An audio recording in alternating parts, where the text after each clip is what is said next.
नमस्कार, जय हिंद दोस्तों। हम हाजिर हैं एलएनसी की एक और रिएक्शन वीडियो लेकर। दोस्तों, आज की वीडियो बहुत ही खास होने वाली है और जिस वीडियो पे हम आज रिएक्शन देने वाले हैं उसका टाइटल है the banker of Pakistan, good by financial sovereignty, IMF autonomy bill. यह वीडियो सैयद मुजम्मिल की है जो पाकिस्तान की एक जर्नलिस्ट है। और जैसा कि ये टाइटल सुनकर ही ये समझ में आता है कि ये इस वीडियो में पाकिस्तान के बैंकरप्ट होने की बात की गई है। तो हम ये बात तो बहुत टाइम से बोलते आ रहे हैं कि पाकिस्तान बैंकरप्ट होने नहीं वाला है, बैंकरप्ट हो चुका है। तो आइए चलते हैं, शुरू करते हैं अपना वीडियो। क्योंकि अब हमारी जो मुल्क की सस्टेनेबिलिटी है वो एट स्टेक है। हम ऐसे चल ही नहीं सकते आगे। आईएमएफ ने टोटल हमें $6 बिलियन देना है over the period of 3 years है, और हमारी हर चीज उन्होंने लिखवा ली, हर चीज लिखवा ली उन्होंने। $6 बिलियन देके 3 सालों में देना है। तो इमरान खान साहब कह रहे हैं मुल्क की सस्टेनेबिलिटी एट स्टेक है और नेशनल सिक्योरिटी एट स्टेक है। गवर्नर पंजाब चौधरी सरवर कह रहे हैं कि $6 अरब 6 बिलियन के लिए आईएमएफ ने हमसे सब कुछ लिखवा लिया, इतना बड़ा फेलियर हो गया। सच्चाई है। क्यों कह रहे हैं? इसलिए कह रहे हैं कि आज से कुछ अरसा पहले मुराद सईद साहब तहरीक इंसाफ की पार्टी के मेंबर हैं, उन्होंने कहा था कि $200 अरब हम बाहर से चोरी का पैसा नवाज़ों का, जरदारियों का वापस लेकर आएंगे, आईएमएफ के मुंह पे मारेंगे और लोन ख़त्म हो जाएगा। और हुआ कुछ यूँ है कि उन्होंने state bank of Pakistan he IMF के मुंह पे मार दिया। अब आप कहेंगे ये किस तरह? ये इस तरह कि हम अपने ही स्टेट बैंक से कर्जा नहीं ले सकते। ये इसी तरह है कि आपके घर में अपनी ही तिजोरी से पैसे निकालने हैं तो पहले सामने वाले घर से पूछना पड़ेगा। मतलब अपना पैसा यूज नहीं कर सकते हो। निकालूंगा मैं वो पैसे जो मैंने खुद कमाए हैं। 2% जीडीपी का लोन चाहिए था पाकिस्तान को और उसके लिए आईएमएफ से पूछा क्या लोन ले लें, आईएमएफ ने कहा नहीं। यस। और इस तरह आपके पूरे सबसे बड़े फाइनेंशियल बैंक के ऊपर एक प्राइवेट बैंक ने, एक प्राइवेट आलमी फर्म ने कब्ज़ा कर लिया है। आपके पास भीख मांग के उनके पाँव पड़ के सिर्फ एक इख्तियार है कि स्टेट बैंक ऑफ पाकिस्तान का जो बोर्ड ऑफ गवर्नर्स है उसको सेलेक्ट करने का इख्तियार आपके पास है, बाकी वो हर चीज़ आपसे छीन के ले गए हैं। और इसके साथ साथ जो स्टेट बैंक का गवर्नर है वो किसी भी लोकल कोर्ट में एहतसाब उसका नहीं हो सकता, ये भी लिखवा लिया आपसे उन्होंने। ये भी कहा कि नैब के सामने वज़ीर आज़म पेश हो सकता है, स्टेट बैंक का गवर्नर पेश नहीं हो सकता। क्यों? क्योंकि आईएमएफ के कहने पे वो जो भी फैसला करेगा लोकली उसके ऊपर कोई लॉ का प्रेशर नहीं होगा। इस स्टेज तक मामलात पहुंच चुके हैं कि आपके अपने हदारे आपके हाथ से छूट के जा रहे हैं। वो आईएमएफ ने आज से कुछ अर्सा पहले एक ट्वीट किया ना जिसमें कराची के साहिल पे सूरज डूब रहा है, वो बड़ा सार्केस्टिक और मेटाफोरिकल था। उसका मतलब ये था कि आपकी इकॉनमी डूब चुकी है, इतना बड़ा टॉन्ट किया आपको। और आईएमएफ के कहने के ऊपर अभी रिसेंटली पाकिस्तान की गवर्नमेंट को क्या करना पड़ा है जी? तकरीबन 150 अरब रुपए के टैक्स लगाने पड़े हैं। आईएमएफ ने कहा कि 150 बिलियन के टैक्सेस लगाए आपने। आईएमएफ ने कहा अवाम मर रही है पाकिस्तान के अंदर, ये करारदादें पेश करो, वहाँ से पास करवाओ, आपने कराई। मिनी बजट पेश करो, आपने करवाया। पेट्रोल की प्राइस इतनी कर दो, आपने की। गैस की प्राइस इतनी कर दो, आपने की। तो सारा मुल्क कौन चला रहा है भाई? आईएमएफ। आपको क्या लगता है वज़ीर आज़म इमरान खान मुल्क के वज़ीर आज़म है इस वक्त? नहीं। आपको क्या लगता है कि हमारी स्टेट इकट्ठी हो के इस मुल्क के फ़ैसले कर रही है? चाहे कोई भी स्टेट की एंटिटी हो, वो चला रहे हैं, वो भी नहीं चला रहे। चला कौन रहा है? आईएमएफ चला रहा है। वो इसलिए चला रहा है कि आपने फाइनेंशियल सॉवरेनिटी के बारे में सोचा ही नहीं। आपकी आवाम भी यही समझती है कि हमारा मुल्क उस दिन बर्बाद होगा जब सरहद से कोई दुश्मन बाड़ तोड़ के अंदर घुस आएगा और कब्ज़ा कर लेगा। भाई वो दौर चला गया है। अब यही दौर है कि फाइनेंशियल इंस्टीट्यूशंस ही आपको बैंकरप्ट कर देते हैं अगर आपकी मुल्क की आइडियोलॉजी काउंटर प्रोडक्टिव हो, जो कि आपकी है। देखो दोस्तों, जहाँ तक बात है पाकिस्तान के बॉर्डर्स की, तो जो पाकिस्तान के बॉर्डर्स हैं बहुत ही अनस्टेबल हैं वेस्टर्न साइड पे। अफगानिस्तान उसको मानता ही नहीं है, जो ड्यूरन लाइन है उसको मानता ही नहीं है, आज से नहीं सदियों से नहीं मानता। तो पाकिस्तान का ऐसा नहीं कि अंदर ही अनस्टेबिलिटी है, पाकिस्तान के बाहर भी जो उसके बॉर्डर्स हैं उस पर बहुत ही अनस्टेबिलिटी है। वहां पे जो पश्तून जो ट्राइबल्स हैं वो उनकी बाढ़ उखाड़ के ले जाते हैं। तो किस सॉवरेनिटी की बात करते हैं ये? ना तो फाइनेंशियल सॉवरेनिटी है पाकिस्तान के पास में और ना ही उसके बॉर्डर सिक्योर है। इसके बाद अपने दूसरे भाई का सुन लें कि सऊदी अरब ने आपके साथ क्या किया। सऊदी अरब ने यह किया है कि आज से 2 महीने पहले $4.2 बिलियन का आपको लोन दिया है और उसके लिए शर्त क्या रखवाई है आपसे, वो ये रखवाई है कि वो भी खर्च नहीं कर सकते। 72 में 72 That is आवर्स में ये लोन like वापस security. करना है, जब भी मेरा दिल करे मैं मांगूं, और बग़ैर किसी वजह के मैं ये लोन वापस मांग सकता हूँ। और इस पे 4% आपने इंटरेस्ट देना है, इंशाल्लाह 4% सूद, जैसे इस्लामिक बैंक वाले कहते हैं ना इंशाल्लाह 4%, उस तरह, ठीक है। ये भी साथ शर्त लगाई गई है। और इसके साथ साथ ये कहा है कि 1 साल बाद हर सूरत में ये लोन वापस करना है, चाहे कुछ भी हो जाए, और वो भी आपको मानना पड़ा। और साथ ये भी कहा है कि अगर आपने टाइम पे लोन वापस ना किया तो आलमी कोर्ट में आपको ले जाएंगे और आपके कोई भी असासों को छीनने के मजाज होंगे। आपने कहा ठीक है भाई, जो लिखवाना है हमसे लिखवाओ, पैसे दे दो बस। और कर्ज़ों की डिटेल भी सुन लें कि पाकिस्तान ने 1947 से 2018 तक जो कर्ज़ लिया, 71 ईयर्स के अंदर जो कर्ज़ लिया, वो टोटल था 30 ट्रिलियन यानी कि 30 खरब। और 2018 से 2021 इमरान खान साहब की गवर्नमेंट के अंडर 3 साल में 20 खरब रुपए ले चुके हैं। 70-71 साल में 30 खरब और 3 साल में 20 खरब। इतनी मैग्निफिसेंट अमाउंट आपने एक्वायर की है सिर्फ 3 सालों के अंदर। बहुत बड़ी अचीवमेंट है 70 इमरान खान साल की। के कर्ज़ों का ऑलमोस्ट 70% बनता है, और गया कहाँ है किसी को कुछ मालूम नहीं है। वो इसीलिए कि आप ऐसे डेट ट्रैप में फंस चुके हैं कि आपके ऊपर इस टाइम टोटल एक्सटर्नल डेट, बैरूनी कर्जा 116 अरब डॉलर हो चुका है। और 116 बिलियन आपने किस किस के देने हैं, ज़रा ये सुन लें। इन 116 में इनकी से टोटल जीडीपी से भी 7 ऊपर चला गया इनका बिलियन कर्जा। डॉलर, सिर्फ 7 अरब डॉलर IMF का है, जिसने आपसे सबसे बड़ा फाइनेंशियल इदारा लिखवा के लपेट के ले गए हैं आपका। बाकी सारे तो किसी और के हैं। 17 बिलियन डॉलर आपने चाइना के वापस करने हैं। वो चाइना जो higher than Himalayas and sweeter than honey वाला आपका दोस्त है ना, जिसने लास्ट ईयर आपसे पैसे मांगे थे और आपने सऊदी अरब से लोन पकड़ के उनको वापस किया था, वो वाला। और उन्होंने कहा कि हमारा इंटरेस्ट भी वापस कर दें, आपकी मेहरबानी, क्योंकि आपने 2 साल पहले उनसे लोन ये कह कर लिया था कि हम लोकल बिज़नेस को सपोर्ट करने के लिए पैसे मांग रहे हैं, जबकि आपने उनसे पैसे लेके सऊदीया को वापस कर दिया लोन। तो डबल शाह जैसे करता है ना कि इधर से पैसे पकड़ के डबल करके उसको दे दिए, डबल करके उसको दे दिए, तो लोगों ने कहा पता नहीं प्रॉफिट आ रहा है। तो आपकी गवर्नमेंट इस टाइम डबल शाह की पॉलिसी पे चल रही है। ये आपका हाल हो चुका है, एक तरफ से लोन पकड़ा, दूसरे को वापस किया। दोस्तों बात करते हैं चाइना की, जो पाकिस्तान का ऐसा दोस्त है जिसकी दोस्ती हिमालय से ऊंची है और शहद से मीठी है। अभी कुछ दिन पहले की बात है जब दासू डैम का इंसिडेंट हुआ था, जिसमें कि करीब 10 चाइनीज वर्कर्स मर गए थे और 26 घायल हो गए थे। तो उसने क्लेम की राशि करीब $38 मिलियन पाकिस्तान पे थोपी और बोला कि ये आपको वापस करना पड़ेगा, नहीं तो दासू डैम का जो पूरा काम है वो बंद कर देंगे। यहां तक कि उसने पूरा काम रोल बैक कर दिया। और अब पाकिस्तान के जो फाइनेंशियल इंस्टीट्यूशन है उसने उसको अब मान लिया है किसी हद तक। अब वो राजी हो गया है $38 मिलियन के एवज में $11.6 मिलियन देने के को राजी हो गया है। अब ये $11.6 कहां से आएंगे, कौन उस उधार देगा या कहां से वो भीख मांग के लाएगा और उस चाइना को कैसे देगा, गॉड नोज।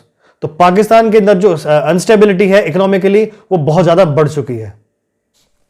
इसके अलावा $11 बिलियन आपने देना है पेरिस क्लब का, वो पेरिस क्लब जिसकी एम्बेसी बंद कराने के लिए आप हर साल पूरा मुल्क जला देते हैं, वो वाला पेरिस क्लब। तो इसीलिए आप बैंकरप्ट हो नहीं रहे, हो चुके हैं। ये मैं नहीं कह रहा, इमरान खान साहब के अपने एक्स ये तो हम भी बहुत टाइम से बोल रहे हैं कि पाकिस्तान ऑलरेडी बैंकरप्ट हो चुका है। क्या कहते हैं जरा सुनिए। ये जो मेरा जो कंक्लूजन है वो ये है कि ये एंटिटी जो है ये बैंकरप्ट है। पाकिस्तान एज एंटिटी बैंकरप्ट है। सर मतलब हम कहते रहे कि बहुत अच्छा है, बड़ी अच्छी चीजें हैं, बड़ा अच्छा मुल्क चल रहा है, हमने बड़ी कामयाबी हासिल कर ली, हमने तब्दीली ले आए हम, मगर this is wrong. In my view the country is at the moment bankrupt. सुना आपने कि चेयरमैन FBR खुद फरमा रहे हैं कि हम बैंकरप्ट हो जाएंगे, नहीं हो चुके हैं बाय ऑल लॉजिक्स। क्योंकि ये सऊदीया के पैसे हों या IMF की ग्रांट हो या चाइना का लोन हो, ये सब आपको वापस करना पड़ेगा। और कहाँ से करना है वो लॉजिक में ही नहीं आता कि कहाँ से पैसे आएंगे वापस करने के लिए। आपके पास अपने ही सरकारी मुलाजमों को पैसे देने के लिए बचे नहीं हैं। आपके अभी रिसेंटली 2 से 3 एम्बसीज़ के एम्प्लॉयज़ ने ट्वीट किए हैं कि हम 4-4 महीने से बग़ैर तनख्वाह के काम कर रहे हैं, और उन्होंने मजाक उड़ाया पाकिस्तान की रियासत का ट्विटर पे, और उनके ख़िलाफ़ कार्रवाइयाँ की हैं गवर्नमेंट ने कि क्यों ये बात लीक आउट की है। कर लें CS सब आप, दें पेपर लोग खाना तो खाएंगे, सैलरी तो चाहिए लोगों को, जिस पेट तो स्टेट भरना से है। अपने पैसे और जॉब सिक्योरिटी लेनी थी वो स्टेट ही नीचे गिर रही है पूरी। और ये कोई बता क्यों नहीं रहा? क्योंकि सबको फरमाया गया कि मुस्बत रिपोर्टिंग करें। तर्जुमान बाहर से इंपोर्ट किए हैं 5-6 किस्म के जो बैड झूठ रिपोर्टिंग करें कहते हैं बस, और आगे एक बंदा खड़ा होकर गाता रहता है और सब कहते हैं वाह वाह वाह वाह बहुत दैट इज जबरदस्त ट्रू, चल रहा दैट है इज ट्रू। यार। मैं कहता हूँ कमाल कर दिया है, बहुत ज़्यादा खूबसूरत आदमी है और पॉलिसी। इसी को डिस इन्फॉर्मेशन बोलते हैं। तो कोई चैनल या किसी भी जगह पे या किसी टॉक शो में कोई डिबेट नहीं कर रहा कि this country has gone bankrupt practically by all logics possible. Yes yes. और आवाम को भी मालूम कुछ नहीं है क्योंकि असल बात तो बतानी नहीं है आपको। आवाम को तो चूरन दे रखा है। स्टुपिडिटी को मिक्स करना बहुत पसंद है। इतनी बड़ी प्रॉब्लम के अंदर बजाय इसके कि आवाम को क्वेश्चन भी कर दें आप कि यार ये होने जा रहा है, आप उनसे छुपा के ये बता रहे हैं। परसों का स्टेटमेंट है खान साहब का और उसमें कहा यह जा रहा है कि हमारी इकॉनमी भारत से अच्छी है, which is the 5th largest economy in the world. और स्टेट ऑफ महाराष्ट्र का जीडीपी आपकी पूरी पाकिस्तान की कंट्री से बड़ा है। यस। खान साहब फरमा रहे हैं कि हमारी इकॉनमी उनसे अच्छी है। चलें ठीक है जी, इस टाइम के ऊपर इस तरह के झूठ बोले जा रहे हैं। दोस्तों अगर बात करें डिसइंफॉर्मेशन की तो पाकिस्तान इसमें चैंपियन है और इनका कैप्टन है इमरान खान। अभी हाल ही में इमरान खान ने एक स्टेटमेंट दिया था जिसमें अपनी ही आवाम को उसने चूरन दिया कि जो पाकिस्तान की इकोनॉमी है वो भारत की इकोनॉमी से बहुत बेटर कर रही है, जबकि ये बोलते हुए भूल जाते हैं कि जो इंडिया की इकोनॉमी है वो वर्ल्ड की सबसे बड़ी 5वीं अर्थव्यवस्था है। भारत का महाराष्ट्र स्टेट की जो जीडीपी है वो पाकिस्तान की जीडीपी से भी ज्यादा है। 2021 में महाराष्ट्र की जीडीपी $400 बिलियन थी और पाकिस्तान की 284, यानी कि महाराष्ट्र की ऑलमोस्ट पाकिस्तान से डबल जीडीपी थी। और ऐसे भारत में 28 स्टेट्स हैं और 8 यूनियन टेरिटरीज हैं, तो आप अंदाजा लगा सकते हो कि भारत की जीडीपी कितनी ज्यादा है पाकिस्तान से, कोई कंपैरिजन नहीं है इनफैक्ट। लेकिन फिर भी ये सफेद झूठ बोलते हुए और ये बेकार का चूरन बेचते हुए पाकिस्तान को बिल्कुल शर्म नहीं आती है अपनी आवाम को बेवकूफ बनाते हुए। आज की नेशनल सिक्योरिटी पॉलिसी जो अनाउंस की है इमरान खान साहब ने, उसके अंदर ये कहा गया कि अब हमें फाइनली हिंदुस्तान से पीस चाहिए। जब यही बात हम 8-10 साल पहले कर रहे थे तो हम गद्दार थे, हिंदुस्तान के यार भी थे, दुश्मन आपके थे, ठीक है। आज आप खुद हिंदुस्तान से यारी की बातें कर रहे हैं। आपने इस सारी इन्फॉर्मेशन को सुना, इसका सबसे बड़ा फैक्टर ये है कि आपने सारी की सारी स्टेट क्राफ्ट की जो एनर्जीज़ हैं उसको एक्सपेंड किस बात पे किया? आइडियोलॉजी बेचने के ऊपर। सिर्फ़ और सिर्फ आपने ये किया। सऊदीया की एग्ज़ाम्पल ले लें। सऊदीया का मसला क्या हुआ आपके साथ कि आपने मलेशिया और टर्की को इकट्ठा करके ये एर्तुगरुल फोर्स बनाने की ट्राई की, ठीक है। उनके ड्रामे इंपोर्ट करके यहाँ पीटीवी पे लगाए, अवाम को ब्रेन वॉश किया कि तलवारों का दौर दोबारा वापस आने लगा। और ये चीज़ जब सऊदीया, ये बहुत बड़ा फ्रॉड था, इतना ही बहुत था उनको ऑफेंड करने के लिए। और उसके बाद से वो आपको कह रहे हैं कि 72 घंटे में पैसे वापस करने हैं। ये सच्चाई है। की बात ले लीजिए आप कि आपने डबल गेमें खेली उनके साथ, ठीक है। अफ़गान पॉलिसी आपकी किस तरह की रही कि इतने बिलियंस ऑफ डॉलर्स अमेरिका के जो असिस्टेंस में आए आपके लिए, क्या बना उसका? कोई आउटकम नहीं मिली। जो बाइडन एक फ़ोन नहीं करता वज़ीर आज़म को, और आज सबसे बड़ा स्टेक होल्डर कौन है IMF का? अमेरिका है। इतनी हार्श चीज़ें कौन लगा रहा है? ये सारे रूल स्टेट बैंक किसने छीन लिया? IMF ने छीन लिया। क्यों छीन लिया? बैकडोर अमेरिका से रब्ता ही कोई नहीं है आपका, तो कैसे लीनियंसी देंगे आपको? उसके बाद में ये सुन लीजिए कि इस खित्ते के अंदर जो आपने टेररिज्म की हवा को निगेट नहीं किया बल्कि उसमें और फ्यूल फेंका, ठीक है। उससे क्या हुआ कि लोकल जो पीस था वो डिस्टेबलाइज हो गया, बर्बाद हो गया, इन्वेस्टमेंट चली गई यहाँ से। 80s की दहाई से आपने इतनी बेलिजरेंट पॉलिसी को परसू किया कि आज यहाँ पे कोई पैसे लगाने को तैयार नहीं है। और अभी रिसेंटली जो दासू पे जो GB के अंदर एक एरिया है जहाँ चाइनीज़ इंजीनियर काम कर रहे थे, वहाँ पे जब अटैक होता है, चाइनीज़ इंजीनियर वहाँ चले गए, वो वहाँ से वापस भी नहीं आ रहे और ये प्रोजेक्ट दोबारा स्टार्ट नहीं कर रहे। CPEC की सारी इन्वेस्टमेंट को रोल बैक कर दिया। ये किया है आपने आइडियोलॉजी को बेच बेच के, और सुहाने ख्वाब दिखाए हैं। अब भी मैं हैरान हूँ कि जो पाकिस्तानी स्टेट की ईगो है वो इतनी बड़ी है।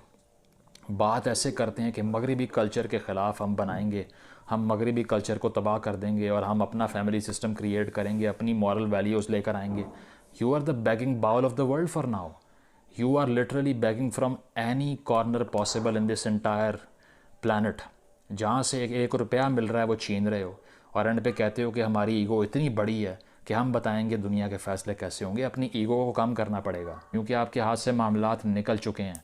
इसीलिए खान साहब ख़ुद कह रहे हैं कि सिक्योरिटी गई आपकी। आपको सिर्फ ये बात समझ नहीं आई कि आपकी स्टैंडिंग आर्मीज़ तो मौजूद हैं, आपके बॉर्डर तो किसी हद तक सिक्योर होंगे, आपके पास एटॉमिक बॉम्ब मौजूद है, लेकिन 6 अरब डॉलर के लिए आपके इंस्टीट्यूट्स आपके हाथ से निकल रहे हैं, फाइनेंशियल इंस्टीट्यूट्स आपके हाथ से जा रहे हैं। वो इसीलिए कि आपने हमेशा ये समझा कि ये वही दौर है जिसमें एम्पायर बनाई जाती है और मुल्कों पे कब्ज़े किए जाते हैं, आइडियोलॉजी की बेस पे सियासत की जाती है। तो बात यह है कि फ्रेडरिक नीत्शे ने कहा था कि a snake that can not cast his skin has to die and the minds that can not change their opinions also cease to be mind. बात यह है कि जो सांप अपनी खाल तब्दील नहीं कर सकता वो मर जाता है, और वो दिमाग जो अपनी राय तब्दील नहीं कर पाते वो भी तबाह हो जाते हैं, वो दिमाग नहीं रहते, फिर ख़त्म हो जाते हैं। तो आप सऊदी अरब की तरह की इकॉनमीज़ को ये बात समझ आ गई है कि आपको अगर अपना इन्फ्लुएंस चाहिए, अपना नज़रिया चाहिए, इस्लाम का अपना वर्जन चाहिए, तो पहले सर्वाइवल है भाई। बग़ैर स्टेट के कुछ नहीं हो सकता, लेकिन आपको आज तक समझ नहीं आ रही। अभी भी आप बच्चों को ब्रेन वॉश करने पे लगे हुए हैं, सिंगल नेशनल करिकुलम ला रहे हैं, पता नहीं क्या कुछ कर रहे हैं, और शदीद मिलिटराइज्ड किस्म की लेजिस्लेशंस करते हैं। आप ये समझ नहीं आ रही कि एक एक इदारा आपका छीना जा रहा है बैरूनी उन्हीं ताकतों के हाथों जिनको आप ये कहते हैं कि एजेंट्स हमारे मुल्क को नुकसान पहुंचाएंगे, वो ख़ुद आप लिख के दे रहे हैं उनको कि ले जाओ सारा कुछ हमारा। तो ये चीज़ है कि अगर आपको ये बात समझ आ जाती कि इस खित्ते के अंदर पीस को परसू करना है, इस खित्ते के अंदर एक्सट्रीमिज़म को कम करना है, मजहबी जनूनियत के ख़िलाफ़ बात करनी है, या यहाँ पर जो आपने गलत जगहों पे मदारस में इन्वेस्टमेंट्स करके उनको मिलिटराइज़ किया, लोगों को ब्रेन वॉश किया और ये सोचा कि सब कुछ चाहे बर्बाद हो जाए, हमने लड़ मरना है, हमने कट मरना है, और आपने शदीद किस्म की बेलिजरेंट फॉरेन पॉलिसी को परसू किया, ये रिज़ल्ट उसका सामने आ रहा है।